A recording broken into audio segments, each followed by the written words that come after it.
Hello everybody and welcome to Parks Bros. It's Drew here, and we are going to be reviewing the mighty Manta at SeaWorld San Diego. So if you didn't know, I actually took my first visit to SeaWorld in 11 years this past couple weeks to really check out what has changed throughout that whole decade plus with this awesome aquarium-based park that has added 2 significant roller coasters since the last time I went. One of these roller coasters is Manta. This is a Mack multi-launch coaster, and it's definitely geared more towards a family market in comparison to Electric Eel, which is definitely more of that thrill for the park. But I gotta be honest, Manta is an amazing ride, but we will get into that a little later, but let's figure out how we can get to it from the front entrance. So at SeaWorld San Diego, they have this beautiful front entrance that's just this giant roaring wave, and it is absolutely gorgeous and stunning to walk under when you visit the park. So once you walk under that, you will end up being in front of some touch pools that do have some cleaner fish that will clean off your hands a little bit and eat off your hands, which is kind of cool. But once you pass that, you want to go to the left, and you will pass by the ever so famous observation tower at the park, and you will also pass by the otters and the dolphins. And once you have passed them, you will end up seeing a bridge and of course the famous sign on the rock that says Manta, with the coaster sprawling all throughout that area. So the entrance is actually right past the bridge on the left hand side of the bridge.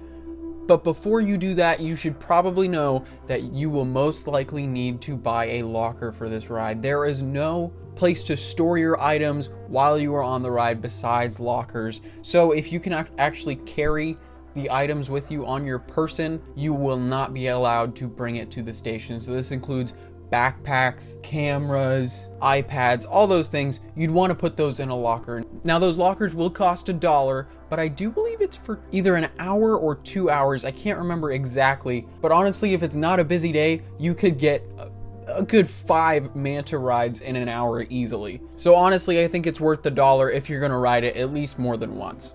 Now that you have your stuff in the locker, let's go ride. So go back to the entrance and you will end up going down some staircases to a tester seat. I actually didn't get footage of the tester seat, but it's just a regular test seat where you can see if you will fit comfortably or not. And I think it's an interesting spot to put it, considering there's not really any place to put it next to the entrance with the bridge and the main pathway. There wouldn't be enough room for it really, but you will have to go down a flight of stairs. I'm not sure if there's actually an elevator or not, but I do believe that you can enter through the exit if you do need some assistance with getting to the station. I do think there is a ramp up to the ride itself. But once you pass the tester seat, you do go underground, and this is actually underneath the bat ray exhibit that they have next to this ride, which there are multiple different types of rays. There are some bat rays, some blue spotted rays, and another couple types of rays. No manta rays though, because if you didn't know, manta rays are huge.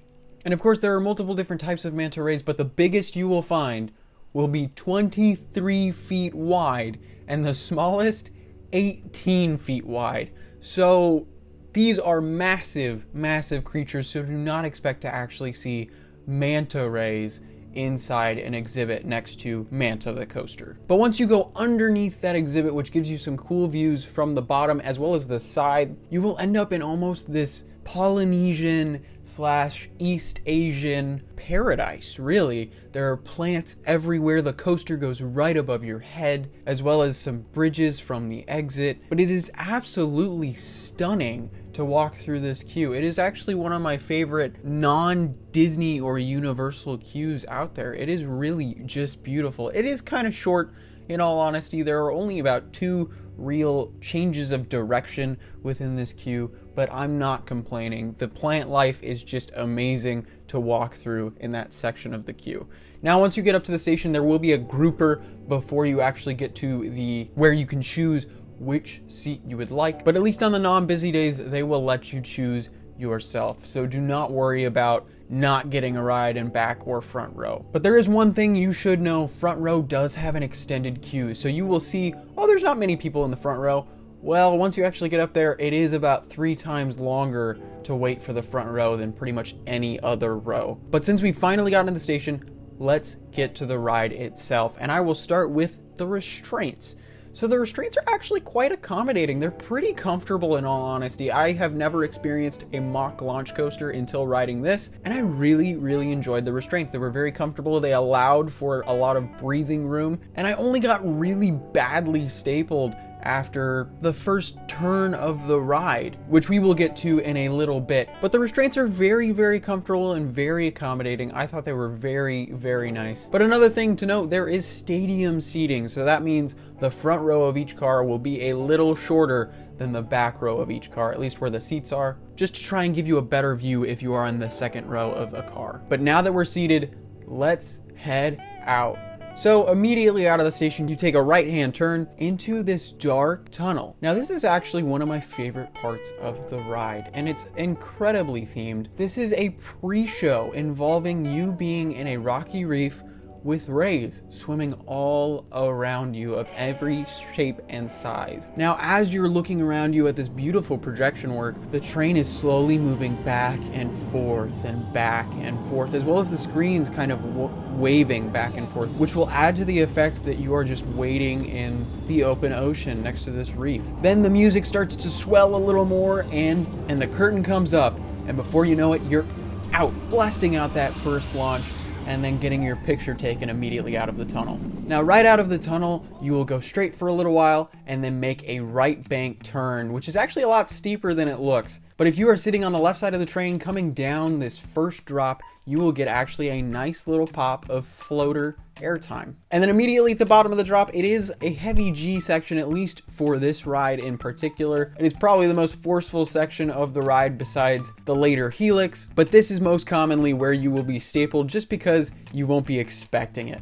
Then you turn around that famous sign and get some nice views before hitting a nice floater hill. Immediately after that, you'll take another left turn into another floater hill that won't be as powerful, but then you take some quick little turns with maybe a surprising little pop every once in a while, and then you hit the brakes to go into the second launch. Now, this second launch is honestly leading up to my favorite parts of the ride for sure. The first half is not bad at all by any means. It's actually incredibly fun, but I must say the second half is my favorite part.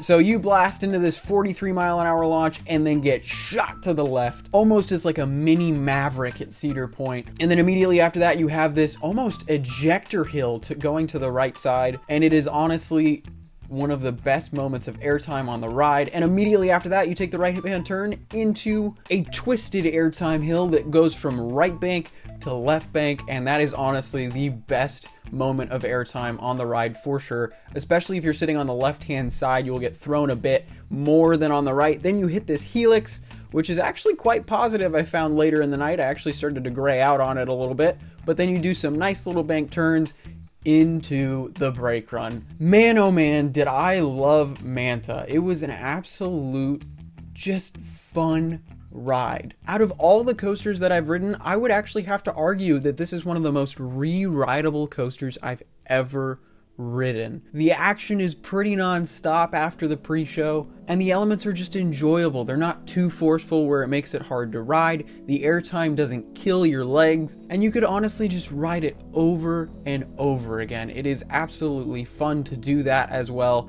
because after one ride, you'll be begging for more, I'm sure. I mean, heck, when I went, there was a little girl that had actually ridden it 11 times in a row, and we thought we were the coaster enthusiasts. But I think I'll always be asking for more Manta in my life, because it's just a blast. It really is just a fun coaster for everybody. I could see people as young as 5 loving this coaster, and people even up into their 70s and even 80s loving this coaster. It is honestly what I would think of as a perfect family coaster that doesn't have the most amazing on-ride theming like something at a Disney park. But this is definitely going to be more of an intense ride than something like Thunder Mountain, but definitely not as intense as something like Space Mountain, if that gives you a better way of categorizing it. Yes, the G-forces will be a little more forceful in some points of Manta, but they won't be as concurrent throughout. Now, I kind of wanted to change up my rating system just a little bit. Instead of just giving a solid overall number,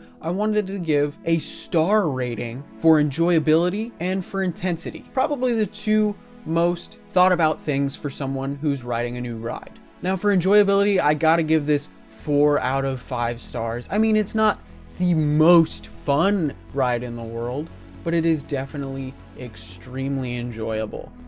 And for intensity, I'm gonna give it probably just 1.5 or 2 stars. It really is not that intense, so you shouldn't be worried about it being that scary or just over the top powerful. But for my overall rating, I gotta give this ride an 8 out of 10. It is just so much fun. And out of my 5 or 6 rides, I gotta say my favorite seat is in the back left for sure. But you really can't go wrong with any seat on this attraction, because each one is going to give you airtime. It's going to give you a great view of the pre-show because it is all around you. And regardless, you'll be on the best coaster in the park, arguably, at least in my eyes, just because it is not a clone.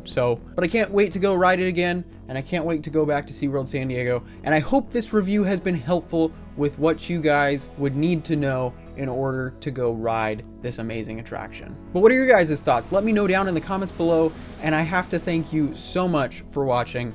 And of course, as always, we'll see you on the next ride.